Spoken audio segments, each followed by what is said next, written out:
It was about 11 at night, and it was very dark, and they just stayed right on my bumper all the way down to right here, and they flipped their lights on, and then I pulled over. And they are blacked out, there's no insignia, but just the little lights on there. I could tell, oh, this must be the police.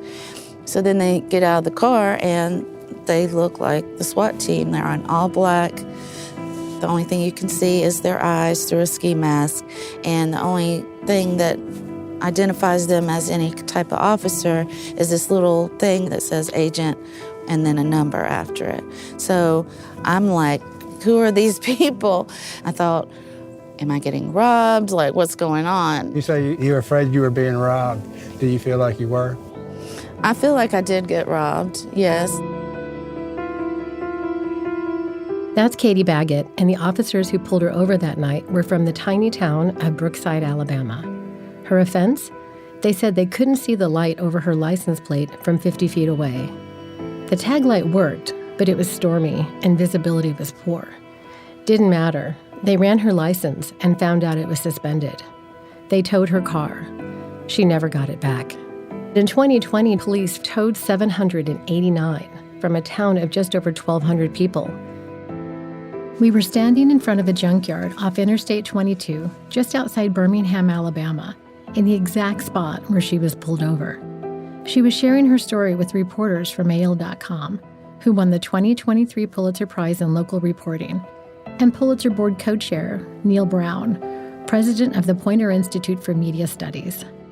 The AL.com team of John Archibald, Ashley Remkus, Ramsey Archibald, and Challen Stevens won the Pulitzer for exposing how Brookside police preyed on residents to inflate revenue, which soared 640% over the 2-year period from 2018 to 2020 to make up almost half of the city's total revenue. Their coverage prompted the resignation of the police chief, the resignation or dismissal of most of the force, 4 new laws, and a state audit.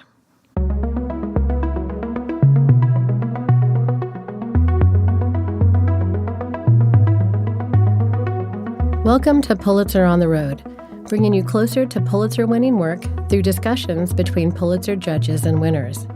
I'm your guide, Nicole Carroll, a Pulitzer board member and professor of practice at the Walter Cronkite School of Journalism and Mass Communication at Arizona State University.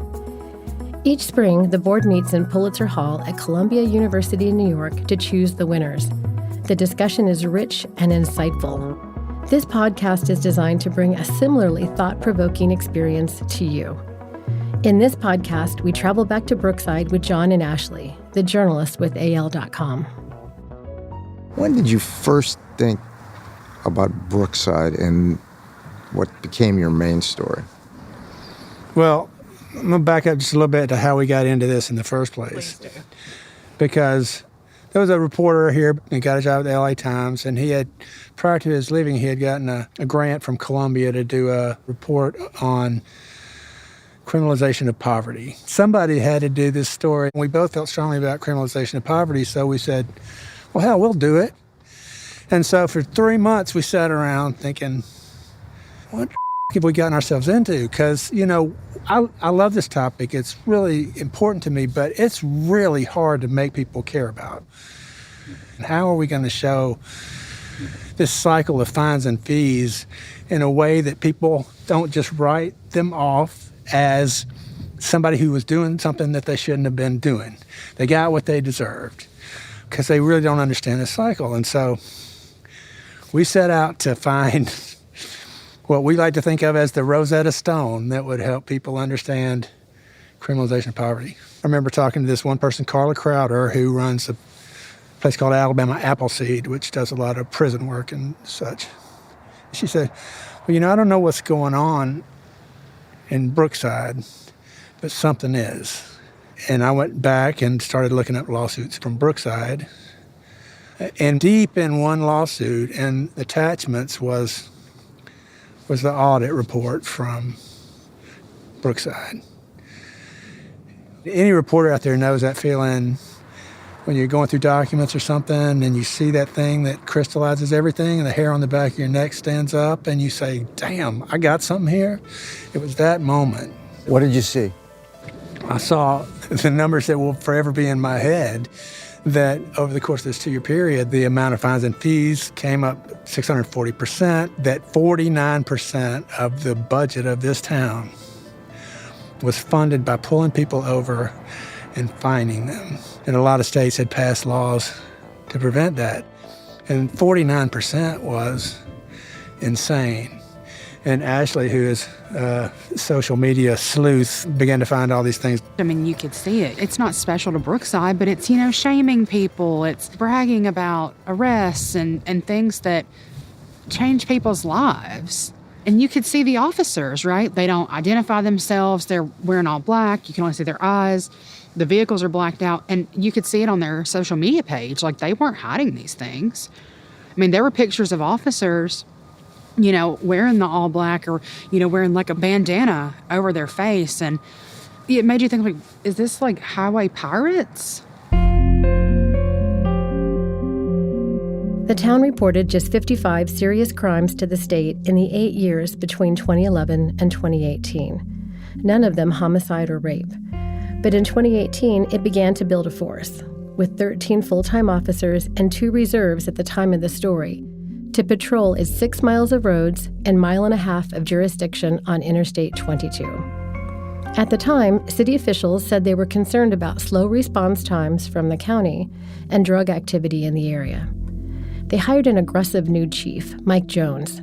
He acquired 3 military surplus vehicles, 1 residence called the Tank. Black SUVs lined the parking lot. They had 2 drug-sniffing dogs. 1 was named Cash. By 2020, John reported, Brookside made more misdemeanor arrests than it had residents. He came out to Brookside on December 2nd, 2021 to watch the court proceedings.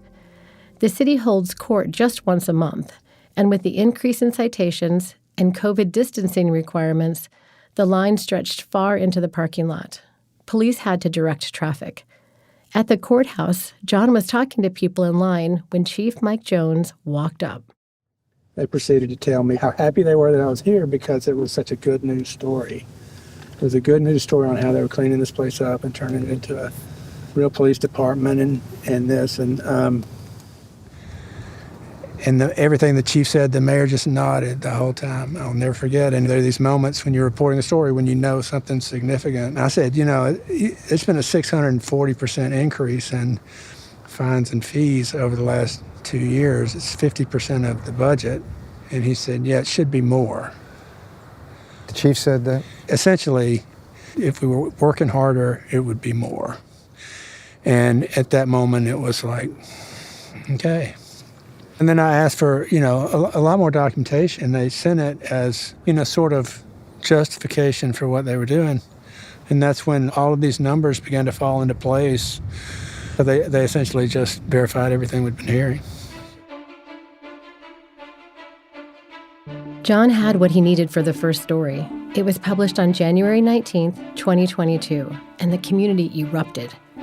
In the days that followed, Chief Jones resigned, and state leaders from both parties called for investigations. Lieutenant Governor Will Ainsworth, a Republican, vowed, quote, "We're going to get something done on it. I promise you that," end quote. A state legislator and the Jefferson County Sheriff had a Brookside public meeting on February 2nd. 31 people came forward to tell their stories. Here are just a few. From that day forward, I got followed by the police every day. I got offered off the freeway home, literally every day. When an officer pulled me out of my car still couldn't drive. And that was just because I had a new tag and I had just bought my car the day before. And he wrote me a ticket, pulled me over, wrote me a ticket for move over law. And I tried to explain to him, you can't move over when there's a 18-wheeler next to you. I got pulled over 5 times with my tag. I had just purchased a vehicle from my mother, and I had 18 days to get it legal. I got pulled over 5 times within 4 days. 2 times by the same police officer. The ticket's $25. The court fee for $225. $275. Cost $300. On a $25 ticket. I didn't have the money. I live in a mobile home park, okay, guys? I don't live there anymore. But I don't have the money. I'm struggling, okay? All of us. My husband said, can I get on a payment plan? Officer Jones grabbed him by the arm, drug him to the clerk, and said, you need to pay it or you're going to get 30 days in jail. I just want to see justice for me, my husband, and everybody in this room. Because they're unfair. They abuse their authority. They don't care about nobody's life in this room but their own and their families. We all need help. Police departments are policing for profit, and it has to stop now. It's not a black thing. It's not a white thing. No, it's not a Latino thing. It's a people thing. Amen. And we, the people, will put our elected officials on notice. If you don't do something, we gonna do it. We gonna do it. God bless you and keep you. God bless you and keep you. You stand with the Lord. Amen.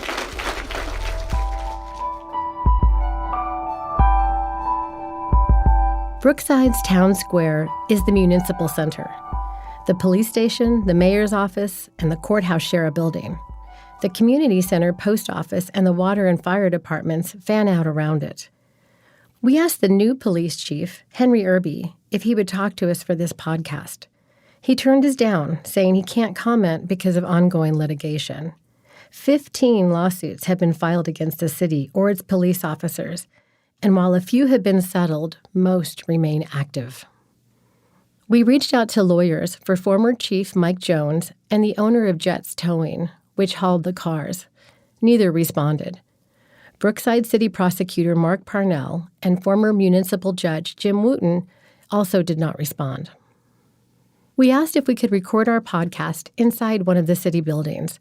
Again, we were told no. So we were speaking with John and Ashley in the parking lot outside the police station, a giant flag flapping with each gust of wind.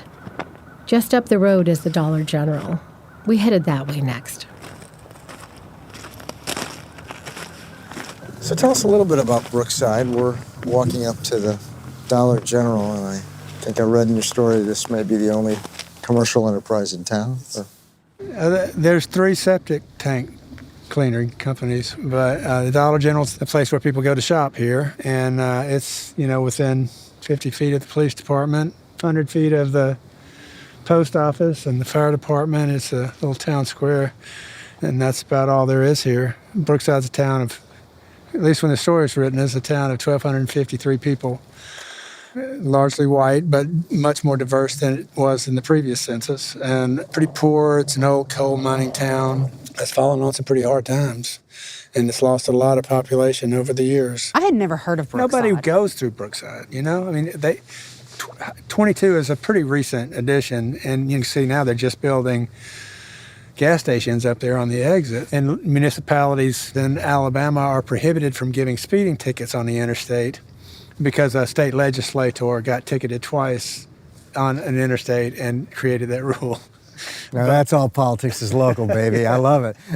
Yeah, but so no, I mean it was known for the Russian food festival, if anything, and most people didn't know anything about it.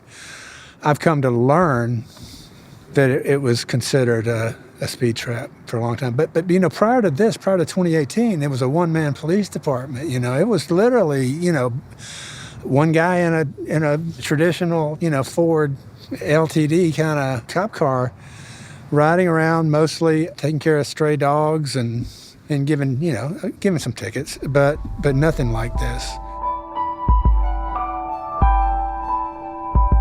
Tasha Bishop works at the Dollar General. She had come outside to see what we were doing in the parking lot. We told her we were revisiting AL.com's Pulitzer Prize-winning work on Brookside. Did she have a story to tell? She said she was pulled over many times. Once, she said, her car was towed when she had her kids, and they had to walk. You guys, this is Tasha. Hey, Tasha. You just shopping here? Oh, I work here. You work here? So this is Tasha. This is John and Ashley. They're reporters at AL.com. And this is Rob and Neil and Anna. There's a crowd here. But I was just talking to Tasha. She works here, and she's willing to talk to us just a little bit. And so thank you so much, because she has a unique perspective. How long have you lived in Brookside? 10 years. So you've seen the kind I've seen a lot, yeah. You've seen a lot. I have seen How a long lot. have you worked at the Dollar General? It's about 4 months now here. Yeah. Yeah. Is this a little bit of the center of town? I mean, not. Yeah, it's the center of attention in town. It's the big Walmart, so to speak. I got you. Have you ever been pulled over by Brookside police? A lot. Really? A lot. A whole lot. I wasn't the only one that was targeted. The housing community was extremely targeted. Extremely. Like, you're not 5 feet over the tracks, and if you could go there, you could see a little area that is ducked off, that is behind a wooded area. It's like a little road. And you can sit there at nighttime with the cars being black and matte. You don't see it. I'm coming across those tracks, and I have to, at the time I was working at Walmart, I have to be to work at 4 in the morning. So yeah, I'm leaving out about 2:30, 3 o'clock in the morning to get to work. You're coming across the tracks at me, flying. All I see is lights in the back. Where did you come from? How am I speeding from here to the exit of this parking lot? How much speeding are you gonna do? You gotta make a stop at the end of this parking lot because there's a stop sign. You pulled my car, my kids in the car, and you made me and my children walk. Yeah, because of my insurance was lapsed 2 days. Not saying you're supposed to give me a slap on the wrist or something like that, but seriously, 2 days and you're gonna make me and my kids walk? You ruined a lot of people's lives. And like I said, I've been out here 10 years. So since we got the new chief sergeants and them new officers, everything has been smooth. They do their job, you know. If you're speeding coming through here, hey, it's likewise, they're gonna pull you off. I'm not gonna lie, I came through here getting it. And like I said, fair is fair. We all have to follow the law. It's part of the adult rules as well as the children's rules. But targeting and doing things to people that is not necessary, I found it evil and just mean. We didn't have that type of money to hire lawyers, but we did call it Internal Affairs. We did start that ball to rolling. How much does it cost you dollars-wise, would you say?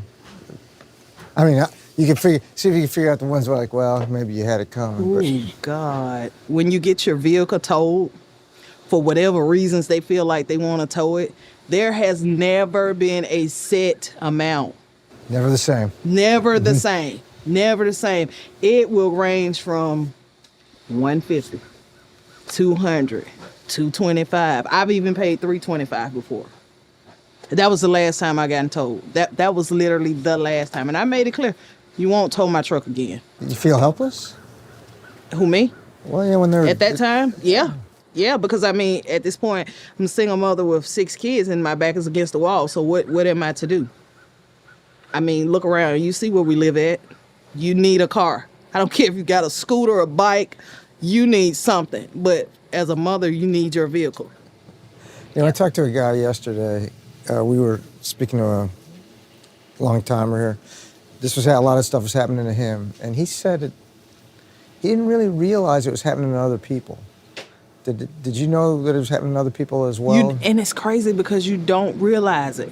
I had no idea that they were targeting as many people until you go to court. It was unreal that we all had the identical story.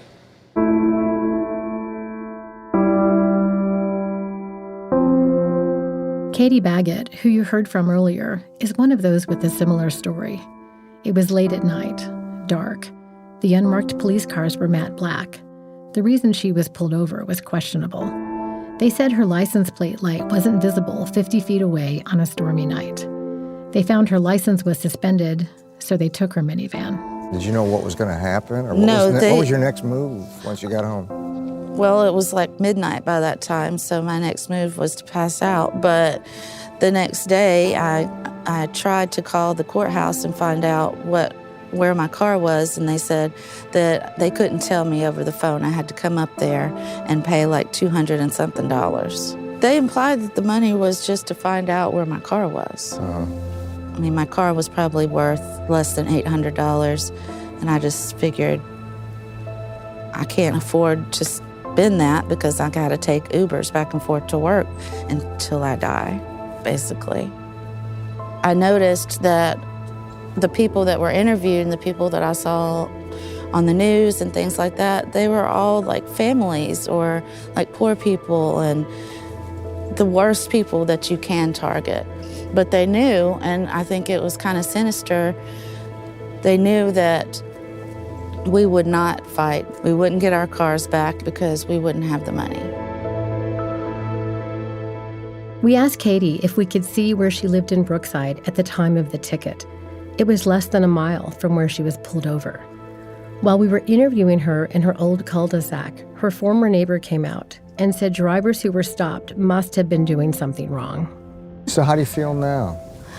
I mean, time is healing it a little, huh? No? I'm still not financially recovered, but time does heal. The storm provides, that's what I say. Y'all are doing the good work. I'm thankful for all of it, honestly, because it's one thing that we can say we don't suck at. It's like speaking up for ourselves, you know, as Alabama, I mean. Mm-hmm. For sure. Takes guts. Takes guts. You know, there's still a lot of lawsuits pending. A lot of people still trying to get something back. Good. I really hope that I see other municipalities going through the same thing and that it's a change across the board. I would love for that to happen, for them to understand that the people do have power. You can't just walk all over us. Hey, how are you? We're doing a little podcast interview. A what? Podcast interview. Oh. I just asked her to show us where she used to live, so we came into your cul-de-sac to interrupt the neighborhood. Lovely little street. What's the podcast for? It's about all the stuff that happened with Brookside and the lawsuits and all of that stuff. We're with the Pulitzer Prizes, and these folks we're honored for that work. There's a mixed feeling about that, right? The people that are complaining about it are the people that did bad stuff. Maybe. I don't appreciate this being brought into my neighborhood. We appreciate that perspective very much. Yeah, y'all might want to look more into it because, again, the only people that ever get in trouble are the people that actually do drugs and stuff. So, lived here 14 years, never had an issue. Never been pulled over. I don't go over the speed limit. I stop at the four-way at the stop sign. Don't do drugs. Respected member of the community, and I don't have any problems with them, so. Well, that's an interesting... Well, isn't that a reminder? We were almost just talking about that this town is still very on edge about things.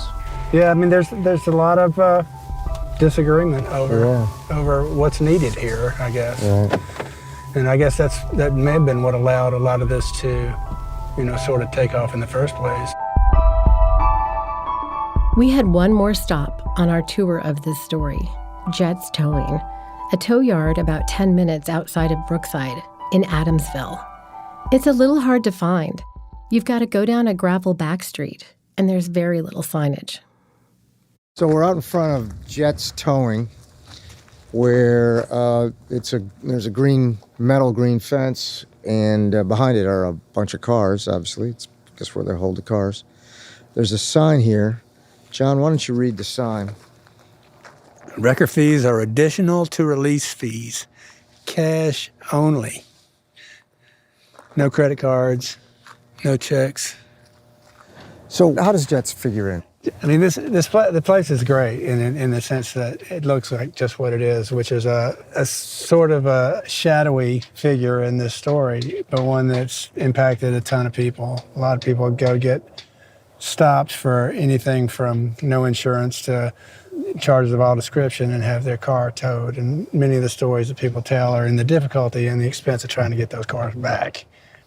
And so they go to the county, they go to Brookside would charge them an escalating amount of money from less than $200 all the way up to close to $300 for releasing the car.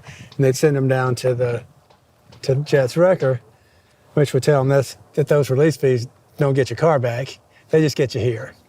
And to get your car back, we'll have to charge you another few $100s. And it is a rate that changes depending on the person, depending on the time. But people would have to search different locations for their cars, pay exorbitant fees, and they really felt like that they were being cheated.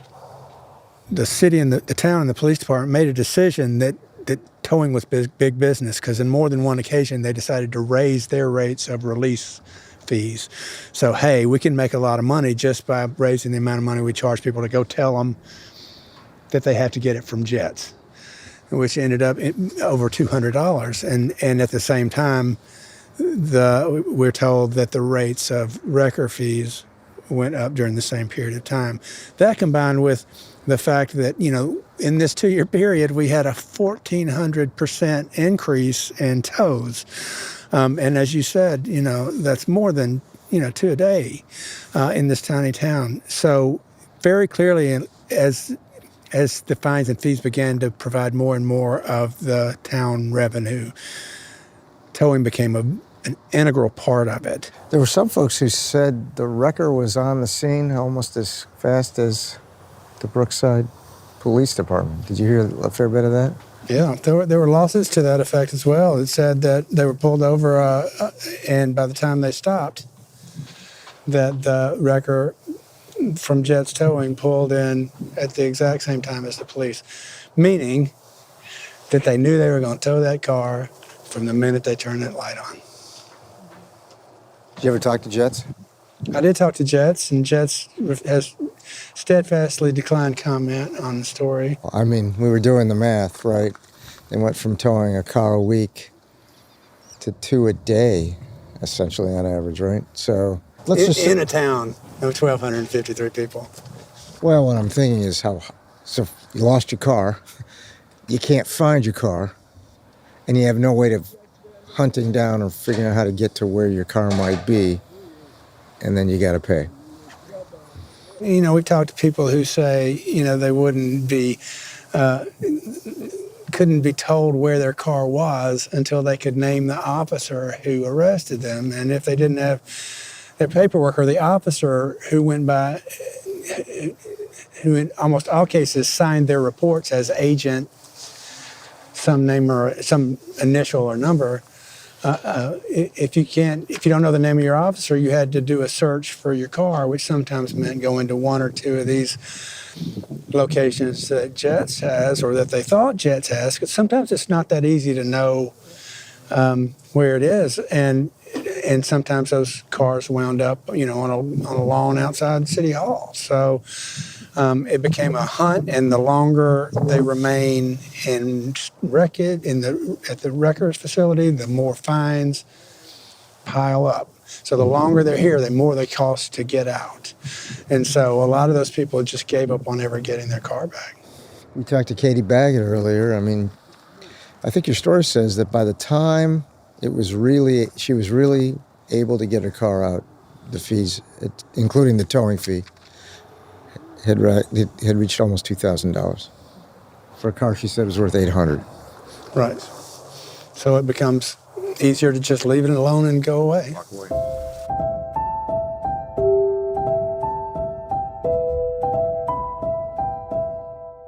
We had spent the day in Brookside, from the junkyard, where Katie Baggett was pulled over, to the Windy Police Station parking lot, from the entrance of the Dollar General to Jets Towing, where a passerby stopped to ask what we were doing, then angrily honked as he drove away.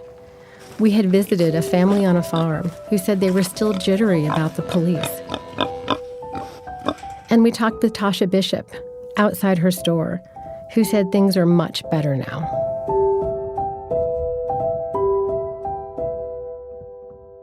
Well, thanks for a great day. Thank you. It's been fun to sort of see the people you talked to and the places you went, and it's as powerful as the stories. They hold up well, in a way. Let's just go back to the beginning for a second. How'd you get into journalism? When I was in high school, middle school, teachers told me they thought I was a good writer. Very flattering, I guess. But once I went to college, I found myself in the communications department, not really knowing what the heck I was going to do. And then one day I drifted into the campus newspaper office and never left. What school? At UNA, North Alabama.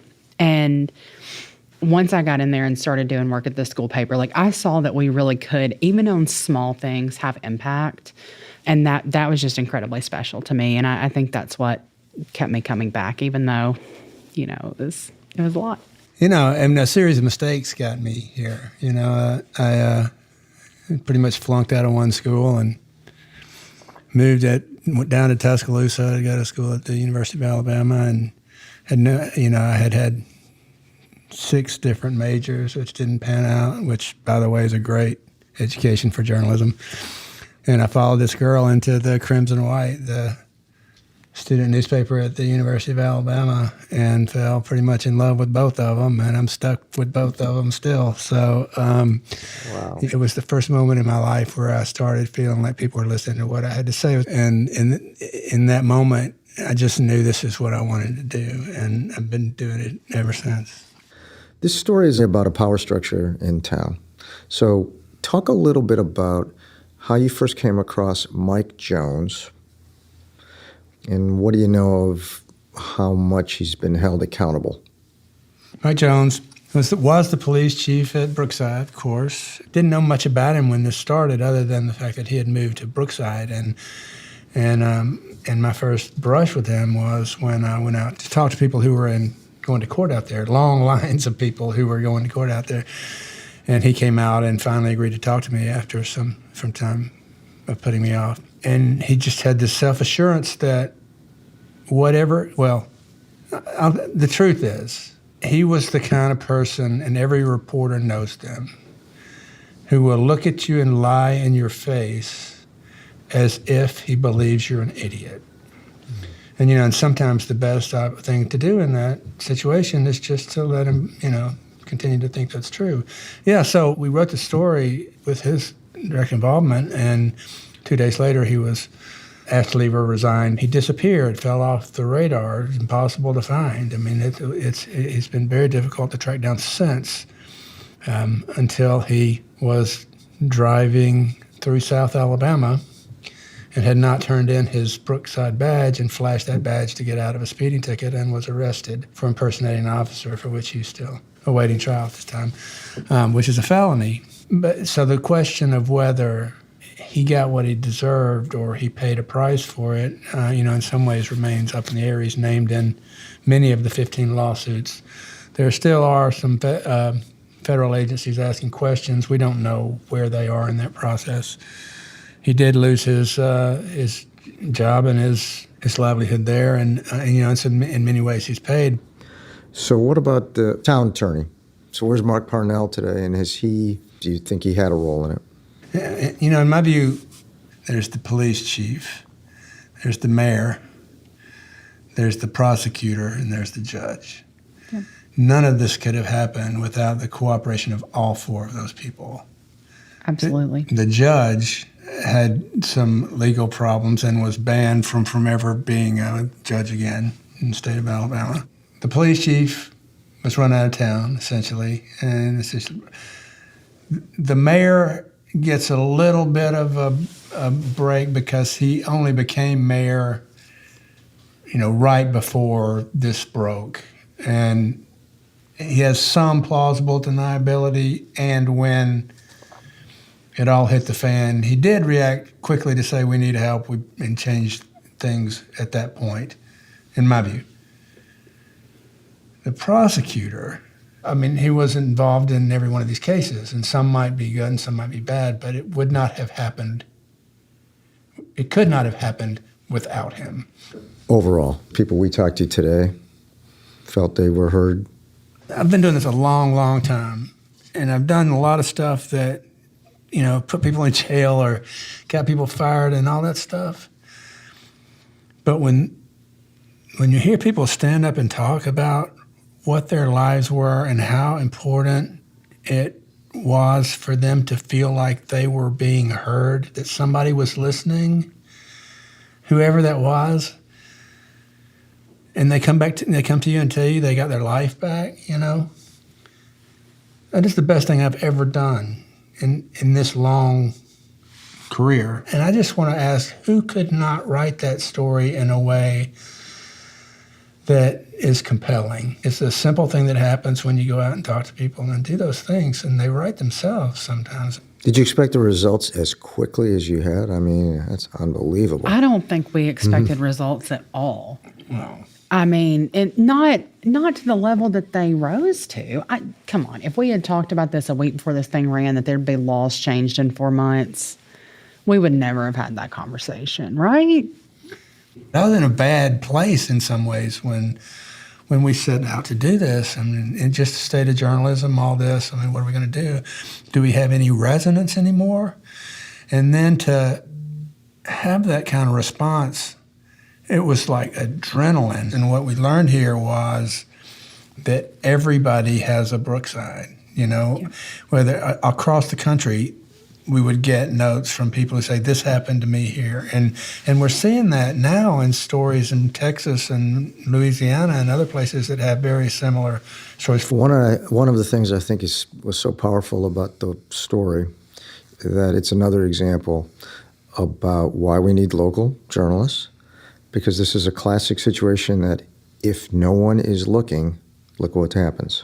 I lay awake a lot of nights thinking about the stuff I don't get to. You know, and that's the thing that haunts me. And it's exactly that. We've got to do a better job everywhere of covering the people closest to us.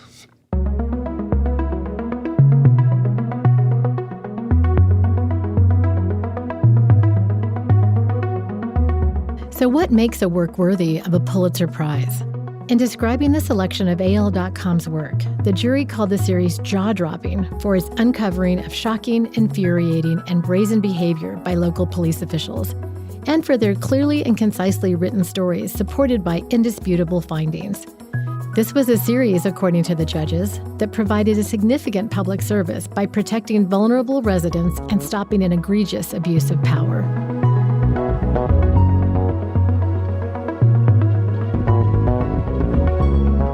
Thank you for joining Pulitzer on the Road. We're honored to bring more attention to Pulitzer-winning work and the creators behind it. This series is a production of the Pulitzer Prize Board at Columbia University in collaboration with the Walter Cronkite School of Journalism and Mass Communication at Arizona State University. It is supported by a grant from the Knight Foundation.